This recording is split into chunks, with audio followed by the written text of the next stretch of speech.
یہ حکومت خیبر پختونخوا اور خصوصاً وزیر اعلیٰ خیبر پختونخوا کی علماء دوست پالیسی کا وہ عملی ایک نتیجہ ہے.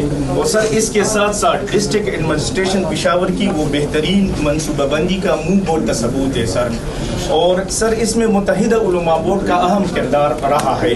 وہ اس حوالے سے کہ تمام مکاتب فکر کی اپنی اصولی اور فروعی اختلافات کو بالاتاب کرتے ہوئے یہاں بین المسالک ہم آہنگی کو برقرار رکھنا اور قوم کو ایک وحدت کا پیغام دینا.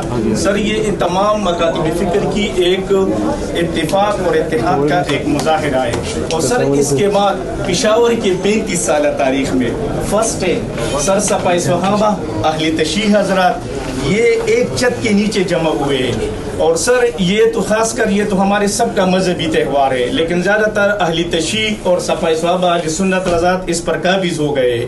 تو سر ہمارا یہ رول بھی ہے، حکومت کا بھی جو رول ہے یہ ان لوگوں کے لیے ایک وحدت کا رول ہے کہ یارا امن و امان کے ساتھ وحدت کے ساتھ یہ جو ہمارے رسومات ہے، جو ہماری جو مذہبی عبادات ہے یہ گزر جائے سر. اور الحمدللہ 35 سالہ تاریخ میں فرسٹ ٹائم پہ جی یہ حکومت خیبر پختونخوا کو بھی کریڈٹ جاتی ہے اور ڈسٹرکٹ ایڈمنسٹریشن کو بھی کریڈٹ جاتی ہے اور اس متحدہ علماء بورڈ کو بھی کہ اہل تشیع حضرات، سپاہی صحابہ، بریلی مسلک، دیوبندی، اہل حدیث سب ایک چھت کے نیچے جمع ہو گئے.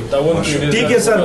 اور سر ہمارا اس کے علاوہ جو محرم الحرام کے علاوہ ہے، متحدہ علماء بورڈ کا یہ عزم ہے کہ صرف محرم الحرام میں ہماری صوبے میں امن نہ ہو رواداری، بلکہ اس کے علاوہ بھی ہو گئے. لیکن یہ اس وقت ممکن ہوگا جب حکومت خیبر پختونخوا اور وزیر اعلیٰ صاحب کی علماء دوست پالیسی اسی طرح کا ہے. اور میں ساری عوام کی طرف سے، حکومت کی طرف سے آپ لوگوں کا شکریہ ادا کرتا ہوں. اور سر یہ آپ لوگوں کا جب اپنا اتفاق ہے اور جو پیغام جاتا ہے نا پورے عالم اسلام کو ایک پیغام جاتا ہے. بالکل سر. بیسیکلی یہ اتنا میٹر کرتا ہے کہ اس سے جو ایک میسج جاتا ہے وہ ہمارے پورے کے پوری مسلک ہے ان کے لیے ایک بہت پازیٹیو چیز ہے کہ ہم سب اسلام کے لیے سب ایک ہیں. جو بھی ہمارے جتنے بھی اس طرح کے عقیدت سے جو ہم نے منانے ہیں اپنے تہوار، جو بھی ہمارے اس طرح کے ایونٹس ہیں، اس کے اندر آپ سب کا اکٹھا ہونا اس بات کا ثبوت ہوگا کہ ہمیں جو تعلیمات دی گئی ہیں اسلام کے مطابق ہم اس پہ عمل پیرا ہیں اور انشاءاللہ عمل پیرا رہیں گے، کیونکہ آپ لوگوں سے ہی لوگوں کو ایک پیغام جاتا ہے، علماء سے ہی پیغام جاتا ہے نیچے. تو آپ کا اتفاق کا پیغام جب جائے گا تو قوم بھی انشاءاللہ پھر متفق ہوگی. اور سر آپ لوگوں کی سرپرستی اور انشاءاللہ اس طرح علماء دوست پالیسی انشاءاللہ